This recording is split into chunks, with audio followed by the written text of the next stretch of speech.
Next will be our co-sponsor's question. And again, this question was sent to all the candidates in advance. The question reads, Mayor Loveridge called the legislature's dissolution of redevelopment agencies the worst possible outcome for cities. To date, Sacramento has not produced any legislation to help ease that pain. Here is your question. What is your strategy to cover the loss of redevelopment funds so that Riverside can meet its financial obligations and continue financing needed renewal projects and economic growth here in Riverside? We'll start the response with Mr. Bailey. Some room here to stand up. The economic development question, the job creation question. Obviously, we need to grow our economic base. The city needs to be an enabler of business and not a barrier to business. The city manager, one of the reasons why we hired Scott Barber is because of his focus on economic development. And that every employee of the city is an economic development employee, no matter what you do on a daily basis. You're going to do it to attention to detail that's going to attract business to our city. I agree with that. Again, one of the reasons why I supported Scott Barber as our city manager. But there's two things we should talk about. Job retention, keeping the jobs we already have here. We can't lose any more jobs. We have 20,000 unemployed individuals in our city, and we have 10,000 businesses. So what we need to do as a city is to, if we were to, here's the Hire One plan. The Hire One plan is to make our city as business friendly as possible so that every business can hire one employee. If that were to occur, then we would cut the unemployment rate, the existing unemployment rate, in half. So taking care of the retention piece through hiring one and making sure that our businesses the incentives are there for them to be able to employ more individuals. Another thing we're working on recently in committee is an internship program to prevent the brain drain from occurring. It's called the Advantage Internship Program. Upwards of 500 students in our 4 institutions of higher learning to be able to go right into a small business or a large business that has a need, and we can help their bottom line by providing them with some of that knowledge-based workforce that we have. The second thing is making sure that we have UCR Medical School be aggressive at bringing that to Riverside as mayor. That's the first thing we're focused on from day one, and look for it to connect it to downtown. And talking to Dr. Olds, he thinks that there's potential for us to be able to do that.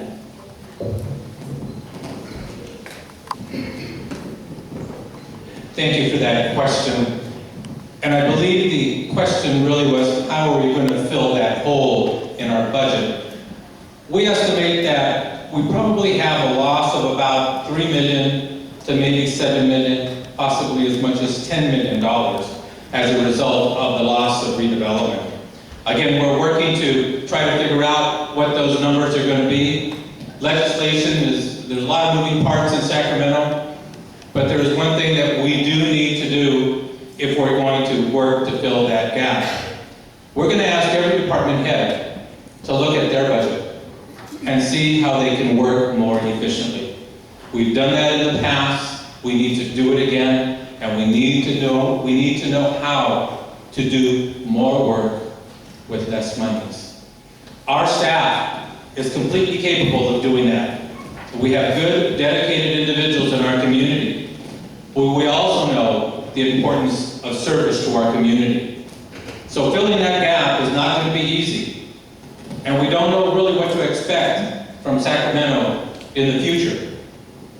But we do have to do one thing, is we still need to maintain the quality of services to our citizens here in our community. When we speak about how are we going to survive without redevelopment, and I believe that the worst possible outcome, and the mayor was correct, in the courts, that was the worst possible outcome for the city of Riverside.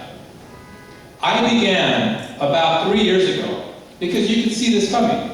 I began about 3 years ago looking for employers that could benefit our city with jobs. I was able to identify a solar company who will be opening up here soon. No redevelopment. Currently, I'm working with a professional team and 110 acres that they can come to the city of Riverside, no redevelopment. We have exceptional value here in the community, and we need to sell that to our employers.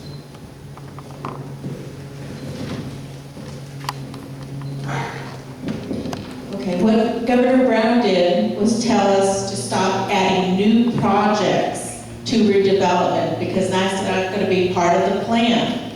The current projects that are still part of redevelopment that have not been finished will be an added cost to the overall total of the cost for redevelopment. They knew this when, back 5 years ago, that was the term. 5 years to get your house in order, see what projects you need to do, start working on them. After the 5 years, then you start paying the state back. So no matter what the huge cost was, we're going to have to pay the state back, and that's where it becomes a problem, is paying the state back, because we might not have enough funds to pay the state back. So we're going to have to borrow a little bit from our general fund if we have to, cut spending here and there, try to do as best as we can to get by the following years to trying to pay. This is a 30-year debt that we have to pay, and we will have to work on it very diligently to pay it. I would recommend that we not have any raises, no raises. Transfer people over to different jobs if there's too many doing the same position. I would look over our municipal code, because a lot of the business practices that we do are hurting businesses coming to Riverside. If you read in the paper, Banning learned that. They are changing their business codes so that businesses come to Banning. Has Riverside learned that yet? No. They still need to change their business practice and their economic development, know what businesses want to come here, what policies we have in our municipal code that hinders them from being here. So I've been working hard with different businesses to come here, and that's what I'm trying to do, is bring more businesses in here so that we can have jobs and then our housing.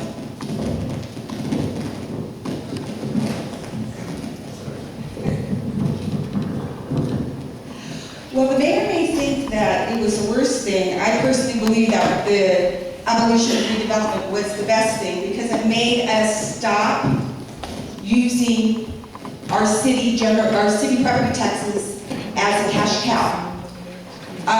Redevelopment started in the 50s as a means to provide housing to the soldiers. And somewhere along the line, only 20% of it went to low to moderate income housing, and 80% went to blight, eliminate blight. Think about it. Who pays the property taxes in blighted areas? It's not the big developers.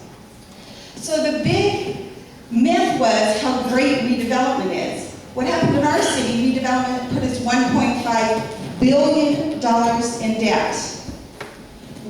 And you can see what happened with redevelopment. The state controllers report that our city has to file with the state reporting zero job growth for 5 years. We had construction jobs and they were temporary.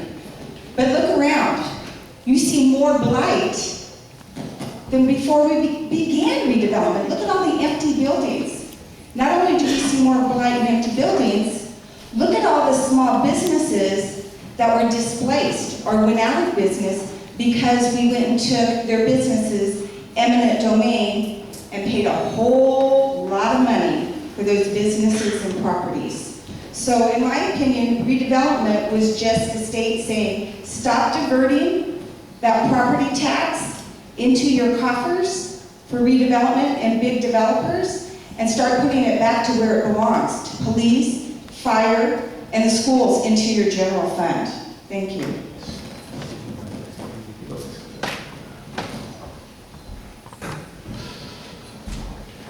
So the question is,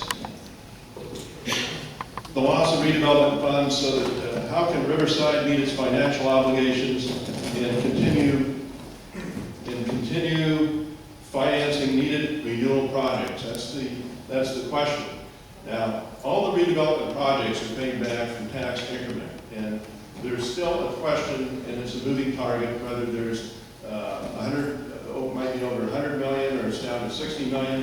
We don't know what that number is, but Sacramento is basically challenging us on that number. But the tax increment redevelopment should pay for the cost of those projects that have been financed to date. So we don't know what the number is, so I don't know how to answer the question because it's a moving target. Now, on renewal projects, there's a misconception that redevelopment financed all our infrastructure projects. As in, for instance, the Fox Theater, the $30 million it took to rehab that was public funds money. It wasn't redevelopment money. So if you're looking at the future on how to do things, I think you're going to have to look at public-public partnerships and public-private partnerships. You have to give the private sector a chance to come in. This is something new to them, but everything is on a level playing field here in the future. So we have to give it a chance. I was at the grand opening of Snowberry Creek today, which is a senior project in the 5th Ward. And that project was financed with redevelopment money, and I asked the owners of that, USA Properties, what are you going to do? Because redevelopment is dead, how are you going to do these projects? And even they don't have the answer, but they're working on trying to get a solution to the question here. So anyway, thanks.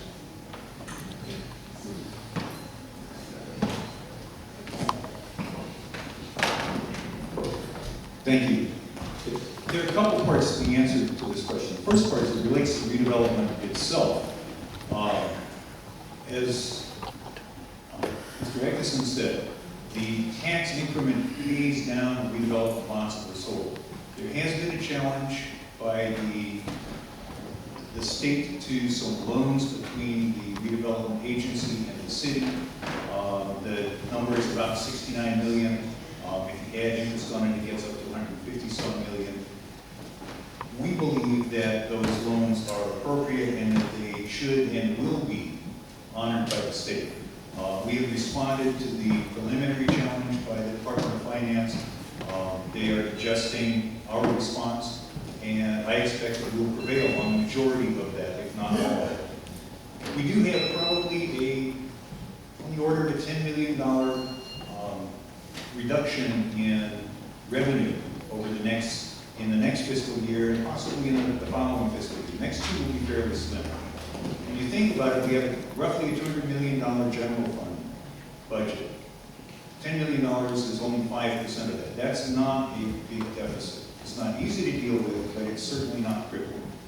I think the way that we will deal with that is to manage savings, some reductions in city spending, and possibly some city programs, get about half of that. The other half, we may need to get into our reserves, a small amount. We have over $40 million in reserves on a $200 million general fund budget. The bonding entities want you to have at least 15% reserve. We have a little over 20%. If we were to take even as much as $5 million out, that would still leave us above the 15%. So that's an option. I don't have to do it, but it's here if we need to.